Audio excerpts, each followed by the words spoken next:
Thank you for giving me the opportunity to give this mini course. I hope it will not be too much analytic because I see many people here are maybe more geometers or dynamical system oriented. But unfortunately, I will start the first lecture by explaining a little bit what is the pseudo-differential calculus. Because if I don't explain you a little bit, you'll probably get lost very fast. Okay, so let's start. So I will consider, let me first give a bit of motivation. So I will consider an Anosov flow.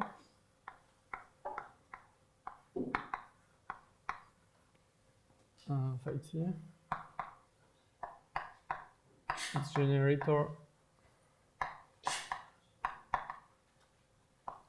is denoted by vector field X. So it's a smooth vector field on a closed manifold M.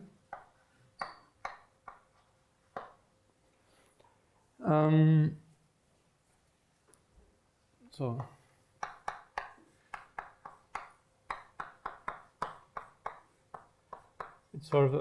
it's solving a certain ODE with initial condition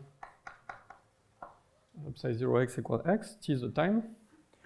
I just recall that the Anosov condition is defined in terms of the linearized flow. So you have a linearized flow.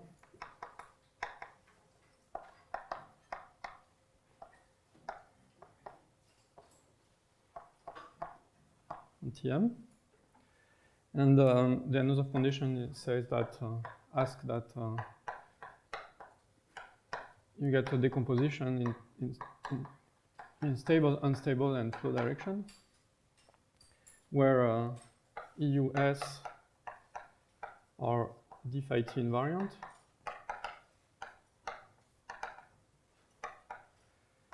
and d phi t is contracting on ES.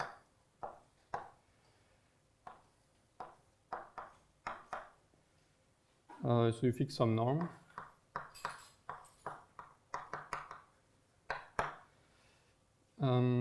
For t positive. And here, mu is a positive number. And you get the same in the unstable direction.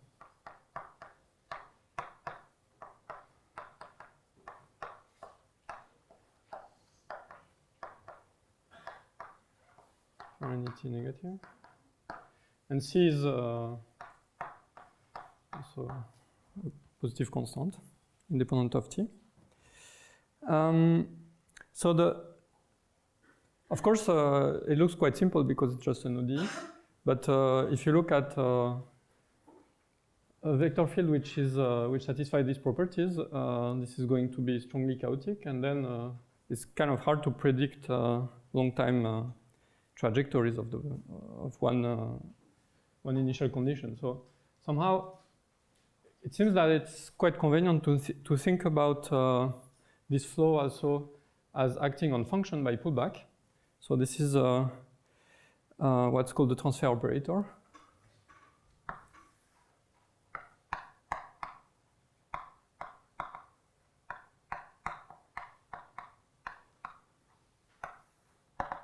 So the idea is to let phi t act on function,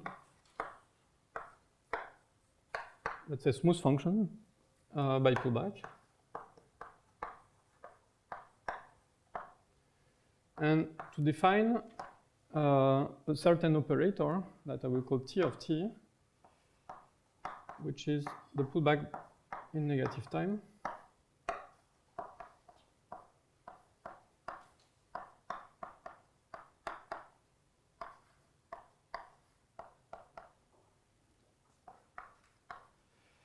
So why negative time? It's because if you look at the support, if you take a BAM function f here, transported near a point x0, and you look at the support of TTF, the support is going to move according to theta. Let's say this is x0, this point. The support is going to be transported in the future by phi t. So it's because we want to work also in the setting of measures and distribution. It's sort of more natural to pull back by the negative flow somehow, so that the support are propagated forward. For instance, you propagate a Dirac mass, you're moving forward the point. So in terms of operators, in operator terminology, this will be denoted like this, exponential minus tx, where we view x as a differential operator.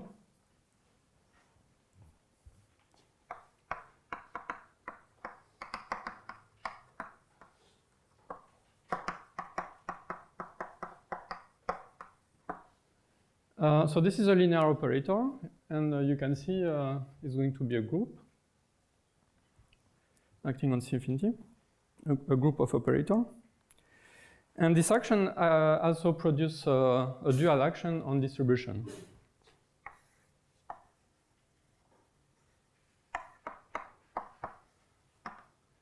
This action by pullback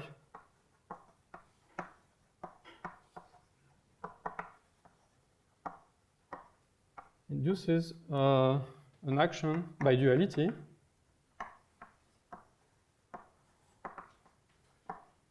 on measures and more generally on distributions.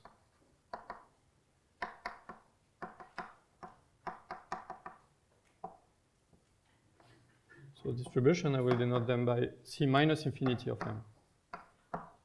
This is the dual to C infinity. Of course, for this, I have to fix a background measure, or for instance, a background metric, and I get a natural action on distribution. So somehow the evolution of one element is also contained in this picture just by taking a Dirac mass, for instance. You look at the evolution on a Dirac mass. Okay. What means C minus infinity? Sorry? That's just my notation for distribution. So this is the dual to the topological dual to C infinity. So it's just distributions.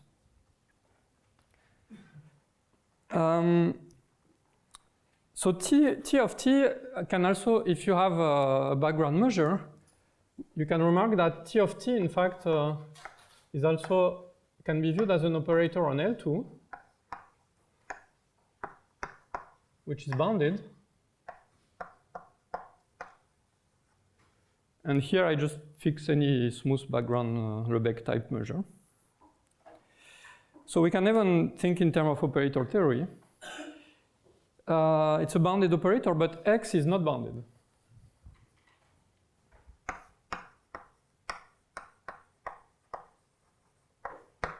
Okay, because it's a first order operator, it does not map L2 to L2. It's bounded from Sobolev space H1 to L2. So if you want to think in terms of spectral theory, then X should have a domain and start to be a bit more complicated. But somehow a lot of, almost everything actually, should be contained in the spectral theory in some way of this operator. And the spectral theory is, one way to understand the spectral theory is to look at the resolvent. Like, if you want to understand the spectrum, you have to look at the resolvent of X. In fact, I want to rather use minus X because T of t is exponential minus tx. So what is the resolvent of minus X is just the operator minus X minus lambda identity inverse, where lambda is a complex number. So this will be the resolvent. I will denote it, let's say, R of lambda.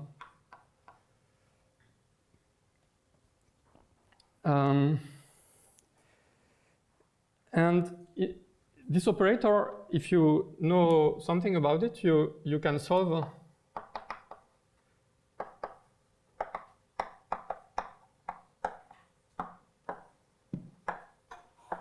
one can solve this equation.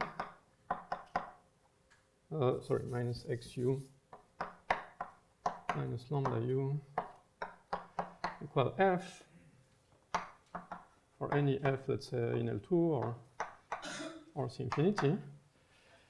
So this is a transport equation. And more generally, it will be convenient. It can be convenient. It's convenient to look at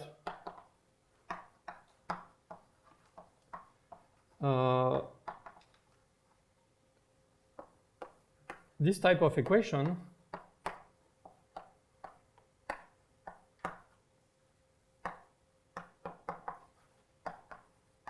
which is also a transport equation where V is a smooth function. It's a potential. Okay? So this case is a particular case, but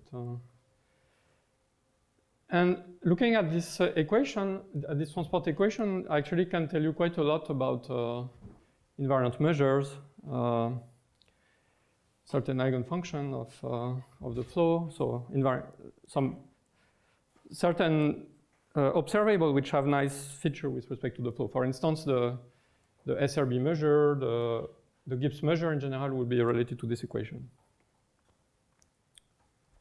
So maybe I should just comment that, for instance, Gibbs measures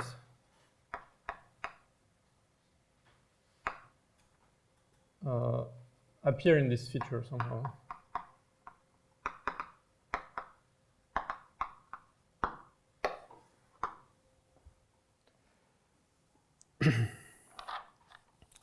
Okay, and invariant measure can be also viewed as a fixed point of this operator when you make it act on measures by duality.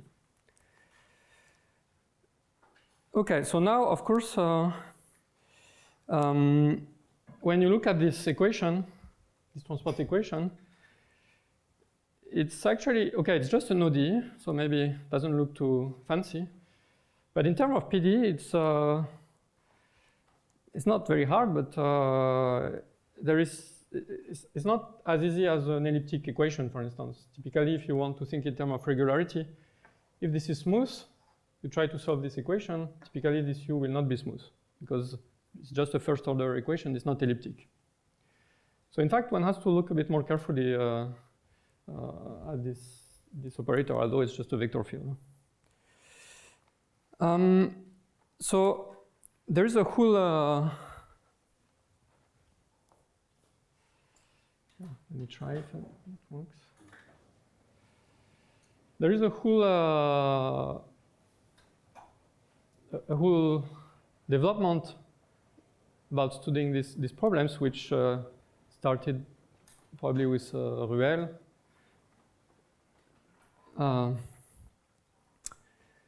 And then,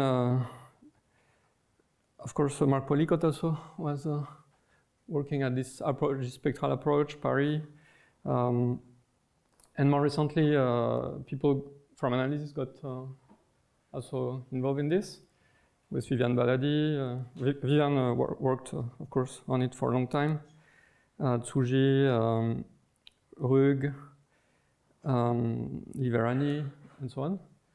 Sébastien Guezel.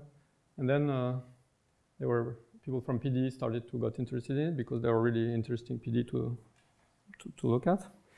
And the idea somehow, the idea to study this transport equation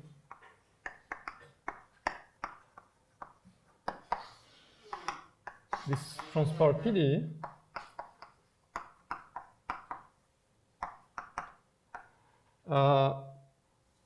is to not work on L2 or on smooth function, but on space of distribution, to use some special functional spaces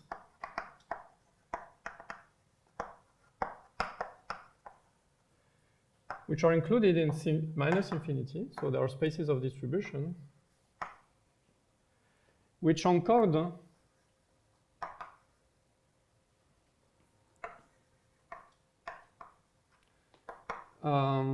the stable and unstable foliation somehow.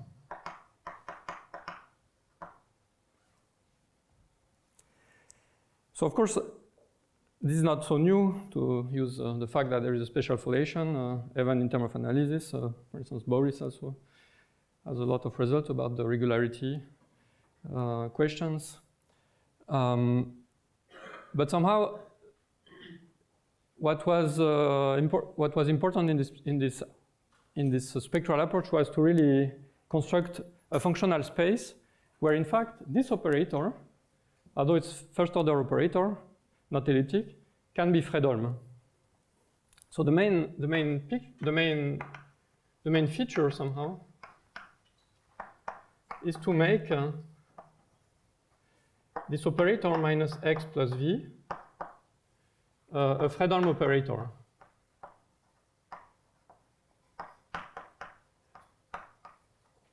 So it's going to be a Fredholm operator from certain subspace, which will be a Hilbert space. So this is called the domain of the operator.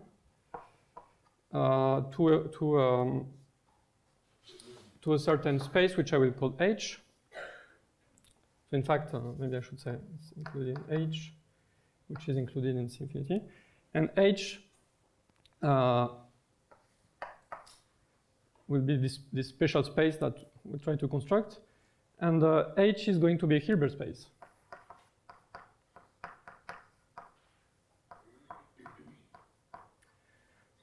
And what will be H is going to be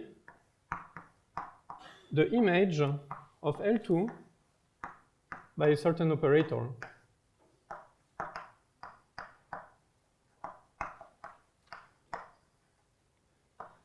A, which maps smooth function to smooth function,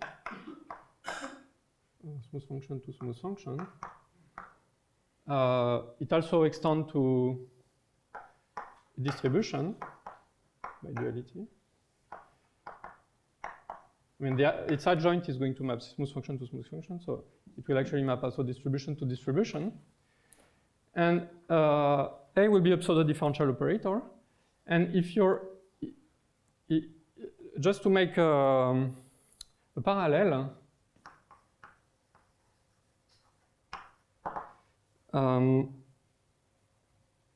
if you consider the Sobolev space, let's say HK on M,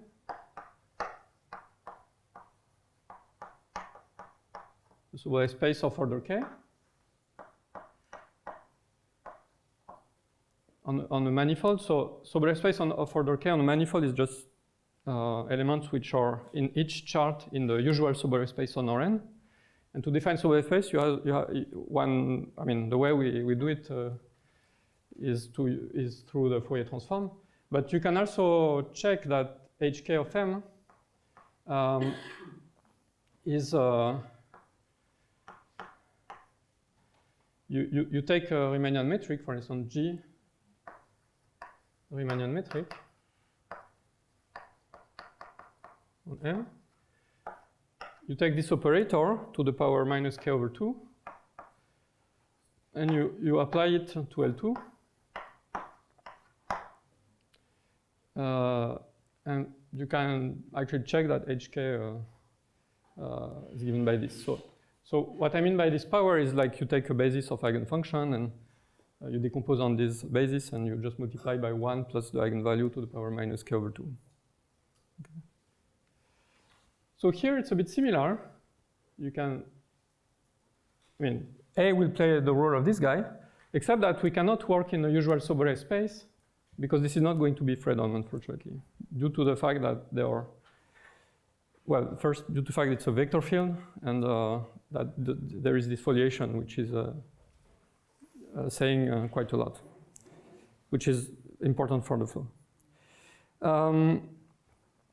Okay. So this operator, this is what we call a pseudo-differential operator.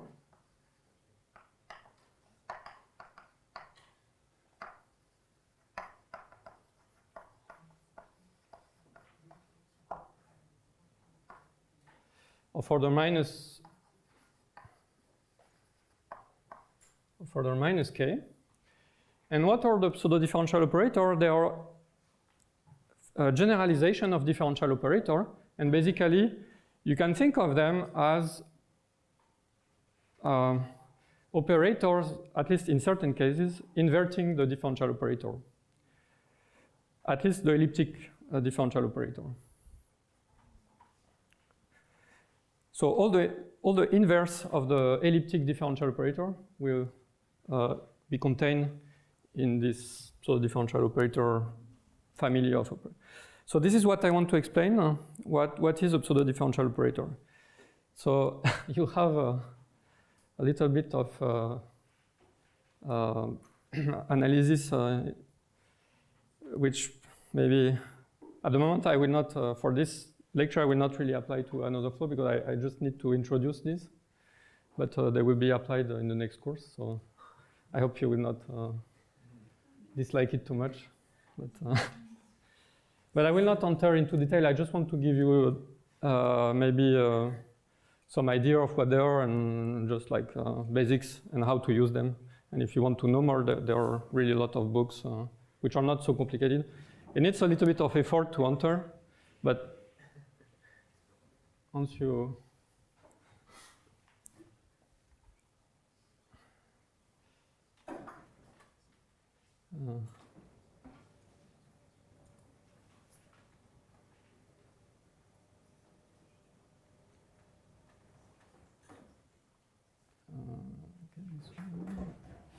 okay, so let me start with so one was introduction. I will tell you a bit about pseudo-differential operator and wavefront set.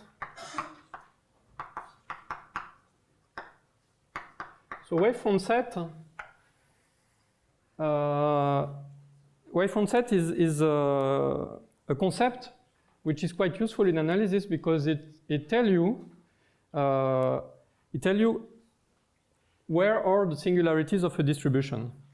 And it's quite convenient if you want, for instance, to multiply distribution. Because in general, one cannot multiply two distributions. And this wavefront set property has a nice description in terms of the pseudo-differential operator. And yeah, and you will see in the next lecture how this can be used for dynamical system purpose. Okay, so let me start with just some basic thing. If you look on Rn, if you try to, if you want to solve this equation, so Laplacian plus, let's say, plus 1u equal f. So Laplacian for me will be minus the sum of dxj square. What you can do, let's say f compactly supported, for instance.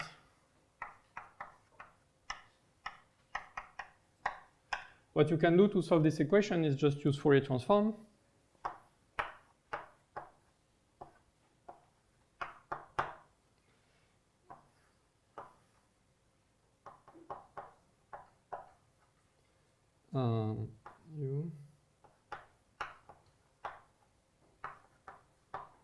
So use Fourier transform.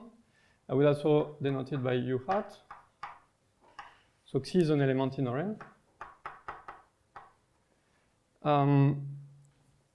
And if you just conjugate, take the Fourier transform of this equation, you probably all know that u hat of xi can be written as f hat over 1 plus xi square. So in terms of Fourier transform, the Laplacian is just multiplication by xi square, so it's quite easy to invert. And it means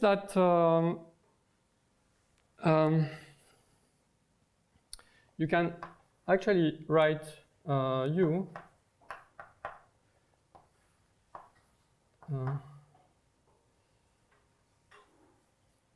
like this. So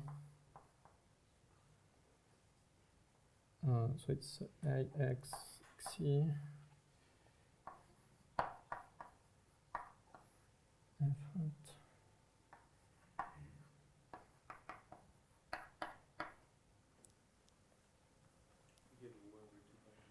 Sorry? Oh, yes.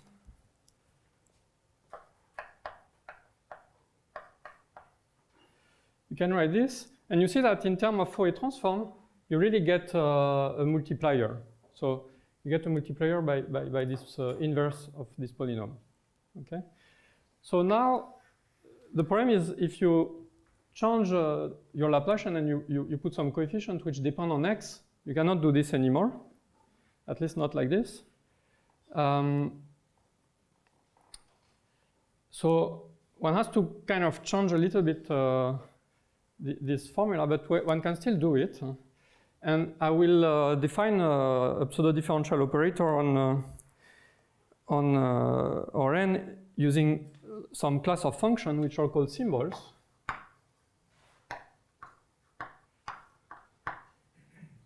So I will start with just a real number. And Sm of R2n is going to be the set of smooth functions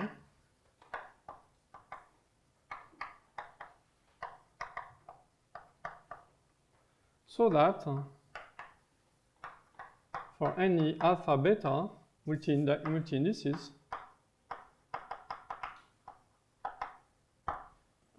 there exists a constant C alpha beta, so that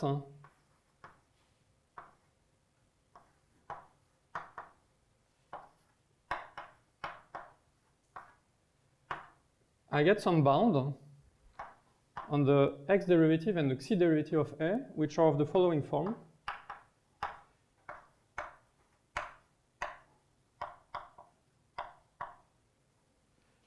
So what is xi here?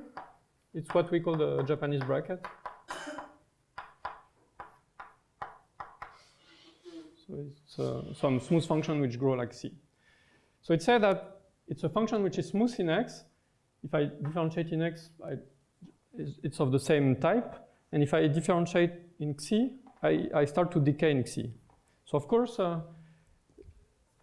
it's not very hard to check that for polynomial it's true. And in fact, if you differentiate enough, it's going to be 0. So here it would disappear. And you can see that inverse of polynomials are also of this type. So this is what we call symbols. And this is the nice class of function that you can put to replace this 1 plus xi square when you have an elliptic operator with variable coefficient, essentially.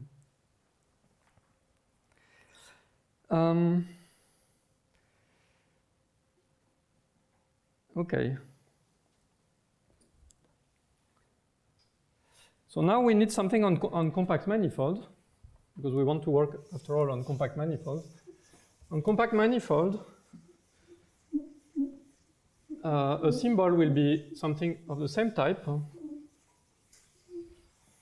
But now you have to wonder what is this xi variable on a compact manifold, because x is a point downstairs, xi is an additional, it's a velocity if you want, or impulsion.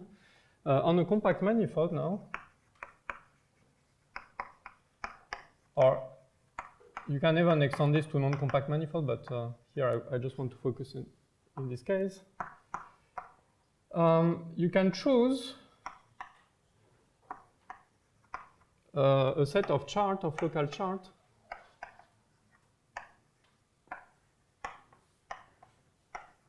Uj, which cover the manifold, and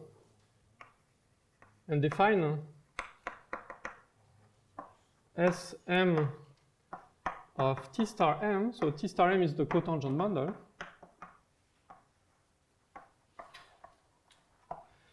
So why cotangent bundle?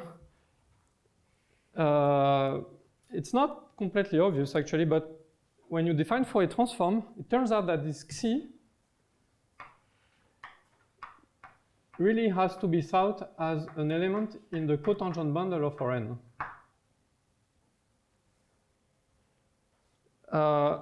And the way you see this is that if you look at this type of Fourier transform and you make change of coordinate, you see that there's really an action which look like action on the diffeomorphism on the cotangent bundle, not on the tangent bundle. So at the moment, I don't want to spend too much time on it, but I just want to tell you that this is really a function on cotangent bundle symbol. As the set of function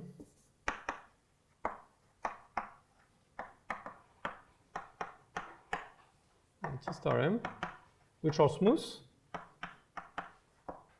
and so that in each chart, Uj, so Uj can be identified to an open set in Rn. T star Uj is just an open set time Rn.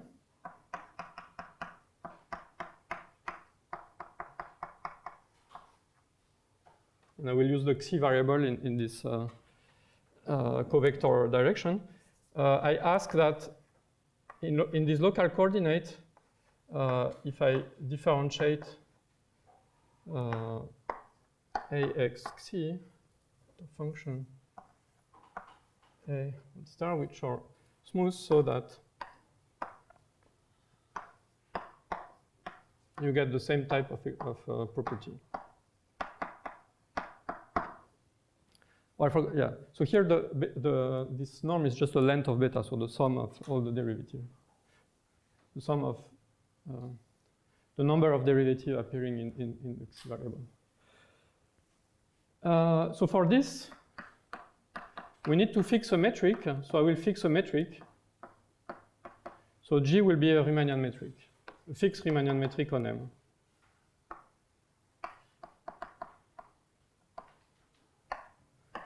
But in the end, it's not depending on the metric. So a symbol is just a symbol on a closed manifold is basically the same as a symbol on our R2n. The only difference is that in the X variable, you're just compact. So. Okay, so what is now a pseudo-differential operator? A pseudo-differential operator is going to be the quantization of a symbol using this Fourier transform.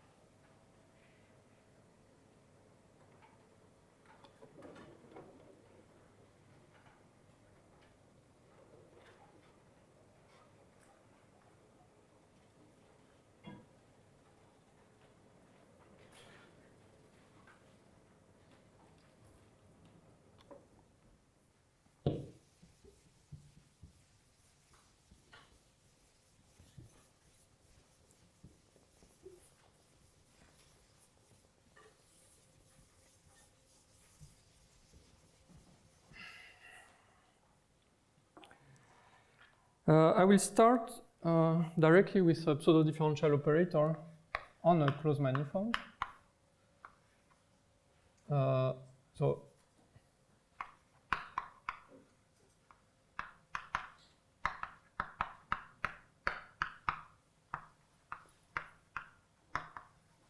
of order m in O is an operator which is acting on smooth function, which is bounded on smooth function, continuous on smooth function, sorry, such that it has the following form. So if Uj is a covering by chart, and let's say Kj some compactly supported smooth function associated to this covering, which give a partition of unity.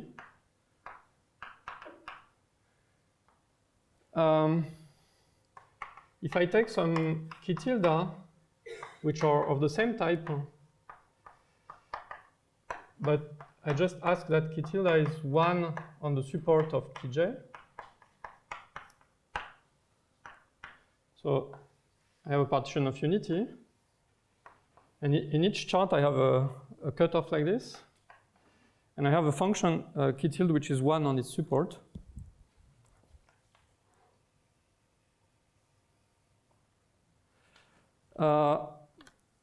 My operator, A, is going to be a finite sum. So the set of chart is going to be finite.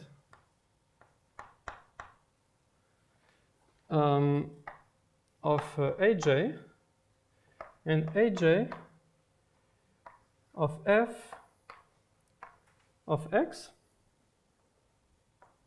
is going to have the following form.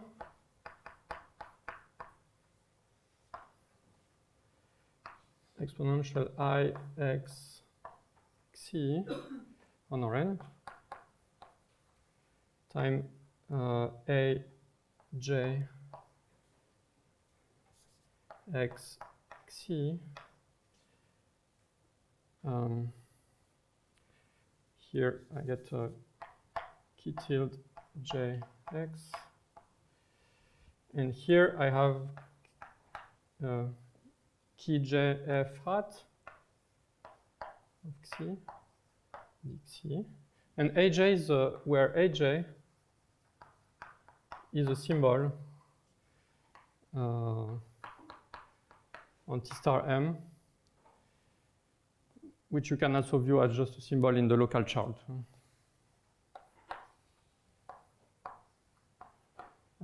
In Sm of uj time Rn.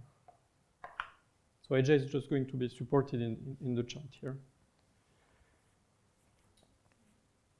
So this is a way you can define a pseudo-differential operator. It means that if you localize, because you have this kj tilde and kj here, what we are doing is we are localizing near the diagonal actually, because we take kj tilde equal 1 on the support of kj and support it in this. So we're okay. Sorry, I forgot. So this is this plus there is in general a remainder s, where s has it's an operator with a smooth integral kernel.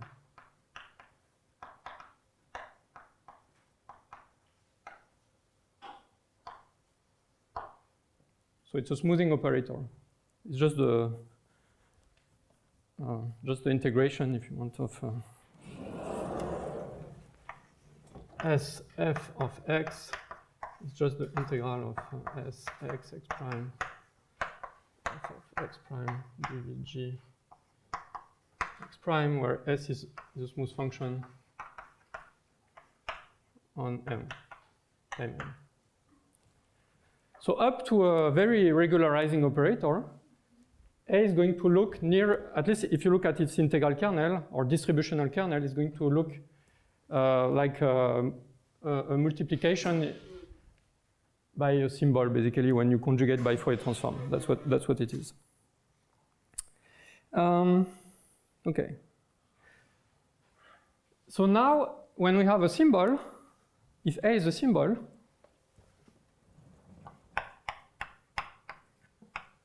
if A belongs to Sm of T star m, we can define a quantization, which is not very canonical, but we can define what we call a quantization,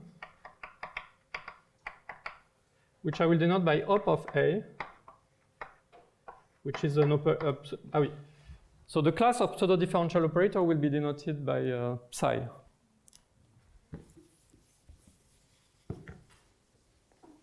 Oui. Silly question. Why is the smooth integral? Why is this operator not just included in? Because here I'm localizing. So if you look at this aj, if you look at its distributional kernel, just by the condition of this kj and kj tilde, because it's the same j, I'm localizing near the diagonal. So the support of, if you want, I don't know, let's call it kappa aj, the Schwarz kernel. So all bounded operators from smooth function to smooth function can be represented in terms of an integral kernel if you want, but the kernel has to be a distribution, so it's called the Schwarz kernel. And is contained near the diagonal. It's contained in the union of support of Kj tilde times the support of Kj, just by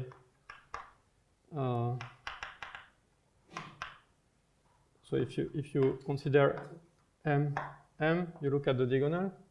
So it's just S can be 0 if x and x prime are very far. Yeah, so if I just take these guys, I'm going to have operators whose support, when you look at their Schwarz kernel, is near the diagonal.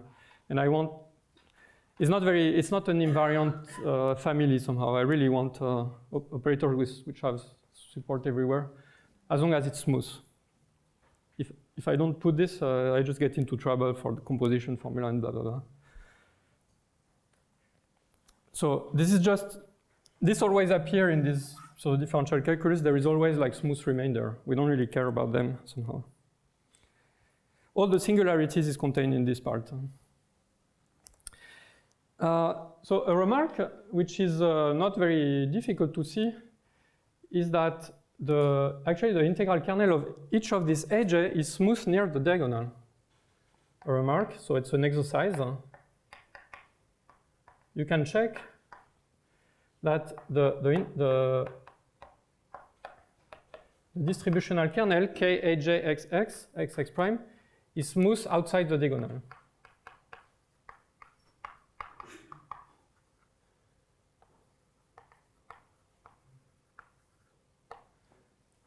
So it's just on the diagonal that the integral kernel will have singularity.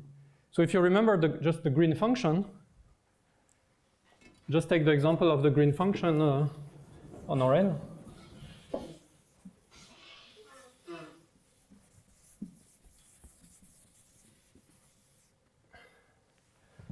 The green function is inverting the Laplacian, so it's inverting an elliptic operator.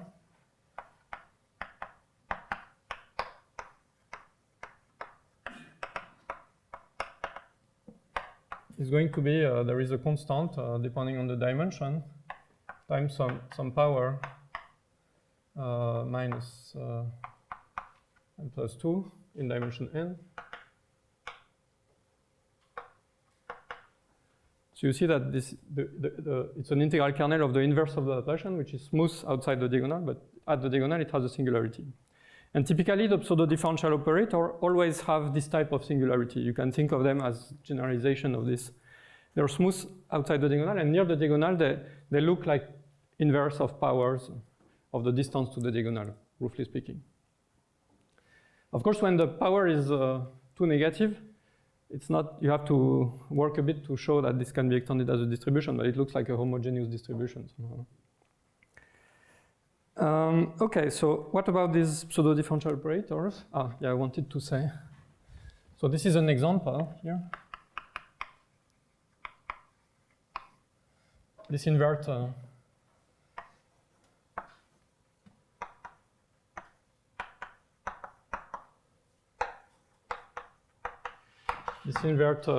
Laplacian. So when you apply the Laplacian on the left, you get the Dirac mass on the diagonal.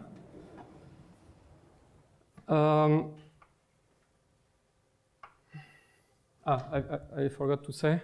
So psi m will be the class.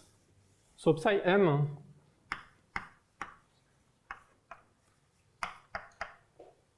is the set of pseudo-differential operator of order m.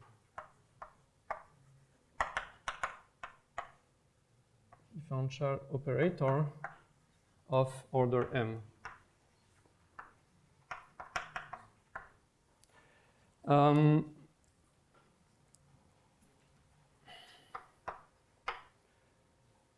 Defined by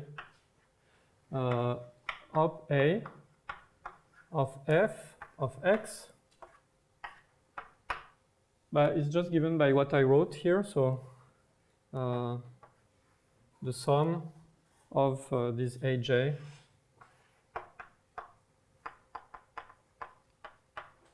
where aj is as before.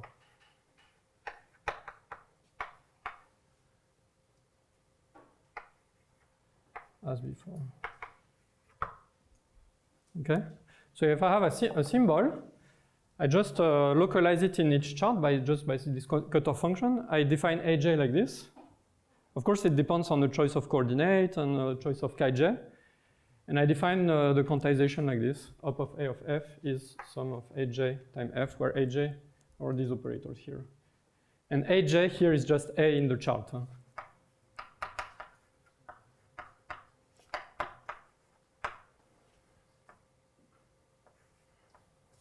Restricted to T star uj, which is the same as uj times ra. So op A is not canonical at all, but well, I just define it like this, and somehow it is going to be canonical at the first order in a way. Okay, let me now explain some properties of these operators. So it's a nice algebra. It's actually, you can put some topology on it, looks like a fresh space.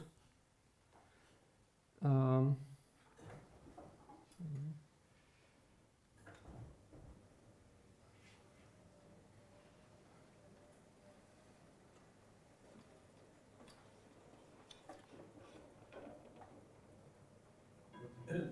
is the psi in books? Is capital psi or Yes. Slack or Sorry? No, capital phi, capital psi.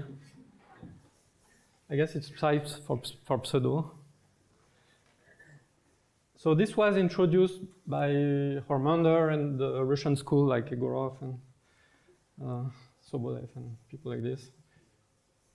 But Hormander somehow really made all the theory clean in some way. Yes. Yes. So A is a symbol, and op of A is just a way to transform a symbol to an operator. And it's a definition here. So if you want op, I can view op as a... Op is a map which maps symbol to operators. So this is one of the principles of quantum mechanics. We want to transform observable on the phase space to operators. Of course, it's not canonical, but what I said is going to be canonical at the leading order in a way that I will try to tell you. So now, so this is a quantization here. Not canonical.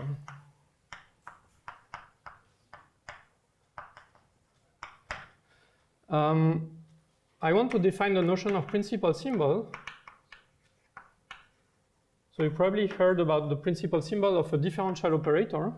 One can also define a principal symbol of a pseudo-differential operator. So if psi of is in psi of m,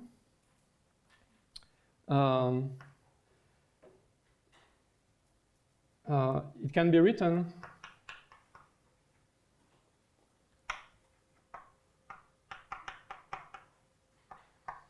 as A equal a sum of aj for some aj, which are symbols in T star uj. So my chart system is fixed now.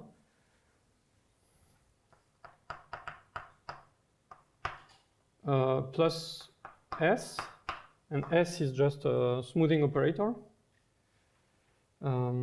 with smooth integral kernel.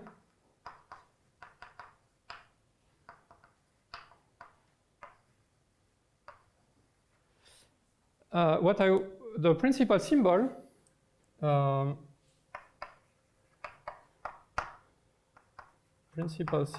is the class of A, J in Sm of T star m modulo Sm minus 1 of T star m. So principal symbol is a class. Of course, there is something to check and be proven is that somehow that this is really a well-defined object somehow. So here, there is a result actually that I didn't tell you, but is that here I fixed uj and kj.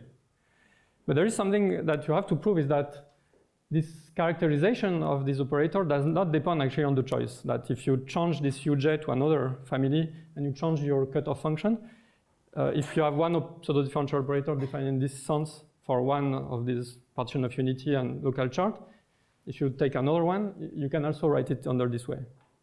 Of course, the aj are going to change, but and the s also. But there is a result that I didn't say is that this is where this definition makes sense somehow. This definition is independent of the choice of coordinate and kj and kj tilde. So it's a little bit unpleasant, all this you have to check, but this has been done by basically Harmander, so you're happy with it. The metric? Sorry? And on the metric? The metric, yes. So the metric I fixed does not play any role.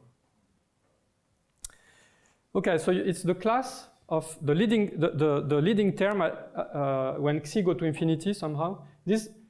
The fact that Sm minus 1 is included in Sm is not hard to check, and this really encodes the leading asymptotic, the leading term, if you want, in terms of the xi variable at infinity. So it's a bit like for a differential operator. So now I'll give you an example. If I come back to the Laplace operator, or now first if I take a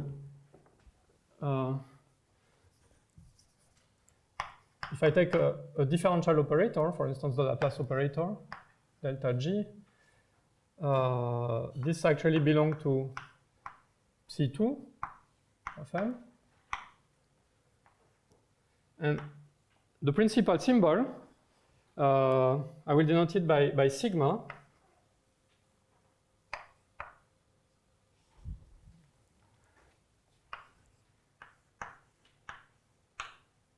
So it's going to be a function on the cotangent bundle. And this is nothing more than the square of the length of the covector for G. This you can check by using local coordinate, basically. Now if you take a vector field,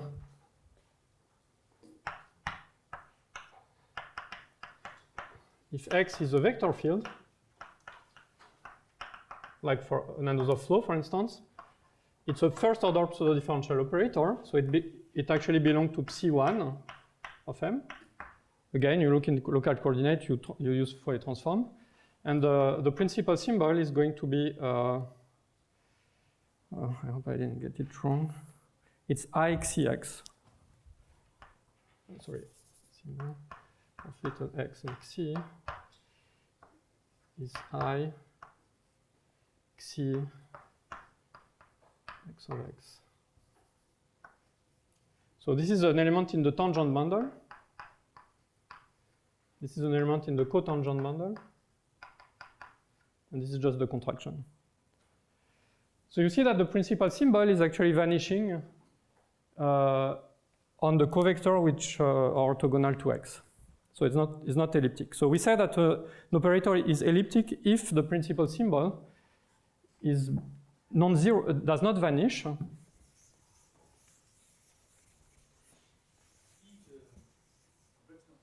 Sorry? Yes, I is just the square root of identity. It's just when you multiply by dx. All the functions are valued in. Yes, yes. It's just the Fourier transform of dxj. When you Fourier, it becomes axj.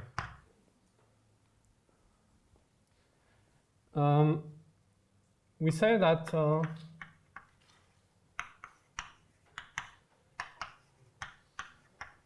A is elliptic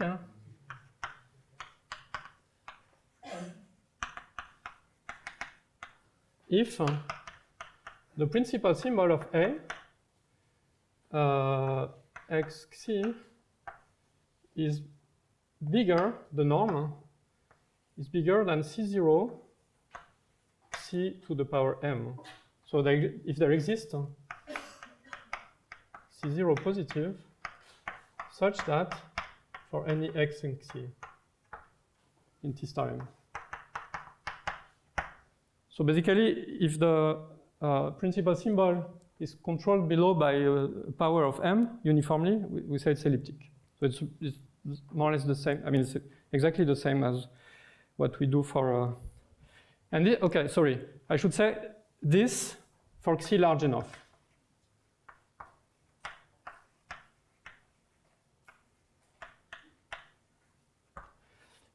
Because I work on modulo Sm-1, I want something which is well defined on this class, and I had to take Xi large enough. So there exists C0 and there exists an OR large, such that this is true for any Xi larger than this OR.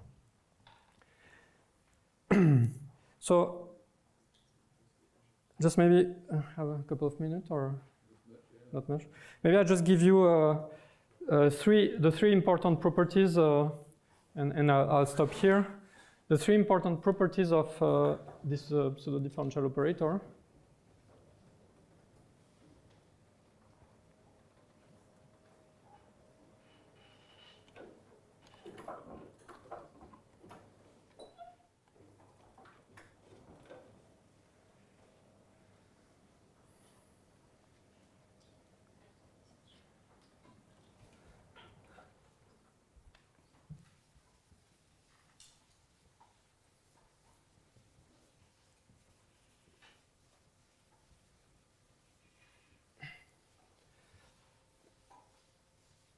So if you like quantum mechanics, you should like this actually.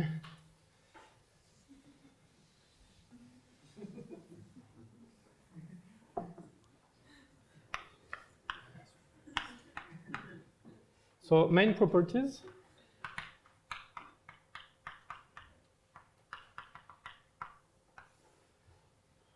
First, the composition. So this actually needs a bit of work. So if A1, A2, so if A1 is in Psi M1 of M, A2, and Psi M2 of M, then the composition belongs to, is also the differential operator, and the order is adding. Same as for differential operator. And the principal symbol of A1 composed with A2 is equal just to the multiplication multiplied by sigma A2. So all this is modulo Sm mod Sm1 plus M2 minus 1 of T star M. So it has really it's a morphism of algebra somehow. That's important. The second thing is that any A in the 0 of order 0 is bounded on L2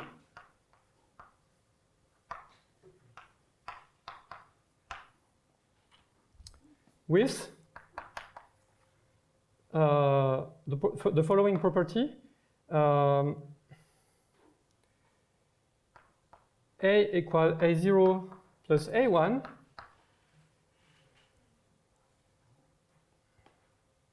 so there is a composition, a decomposition, A0 plus A1, such that the norm of A0 from L2 to L2 is less or equal than, say,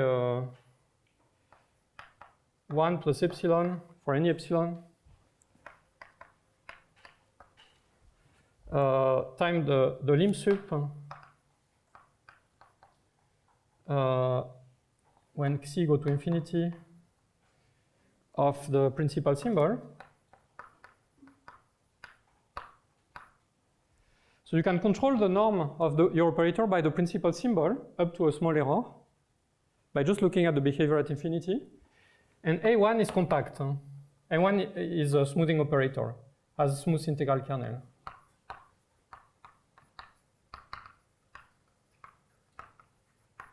In particular, it's compact on L2. So it's quite interesting because it tells you that this operator is bounded and you can actually control the norm. The norm is basically the lim sup of the principal symbol up to a compact error. So for Fredholm property, it's very important.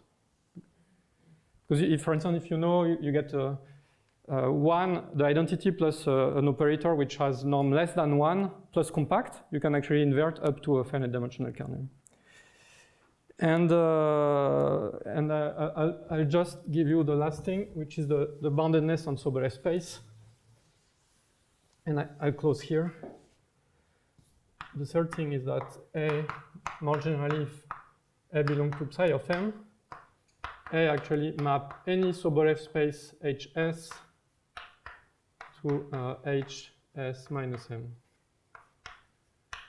is bounded.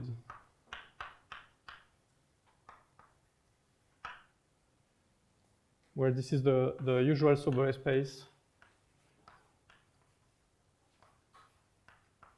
of order S.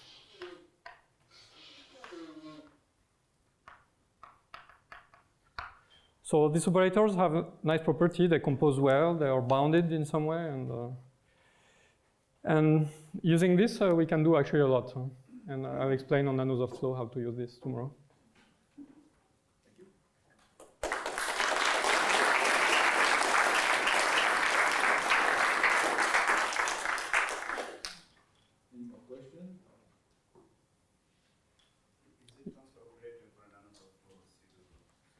No, it's not a pseudo-differential operator. This is what we call a Fourier integral operator, which is a bit more general. But what is a pseudo-differential operator is the vector field of the flow, for instance. But one has to be quite careful because for an elliptic operator, if you invert it, you're going to get a pseudo-differential operator. But if your operator you start with, do you want to invert? For instance, you want to define the resolvent or solve a transport equation. If your this operator is not elliptic, you see this xi, the symbol here is vanishing when xi is orthogonal to x. So it does not satisfy this property here. So for such operator, in general, their inverse are not going to be pseudo-differential operator. So in what we will do tomorrow, we will not show that this resolvent or inverse of x or pseudo-differential operator because it's really wrong. But we will use pseudo-differential operator to define certain Sobolev space or certain spaces, like I said in the beginning, where this operator x has nice properties. And we will use this calculus somehow to... And really, just I want to emphasize one thing is that there is a bit of techniques here to just show this composition and so on. But what is really useful is that this quantization thing basically reduces all the analysis in a geometric term, and actually symplectic geometry, because we are working on the cotangent bundle. So once the analysis is done, everything reduced to basically geometry, which for geometer like you probably are, and I'm actually also quite into geometry. I like this type of picture where one can reduce analysis to geometry.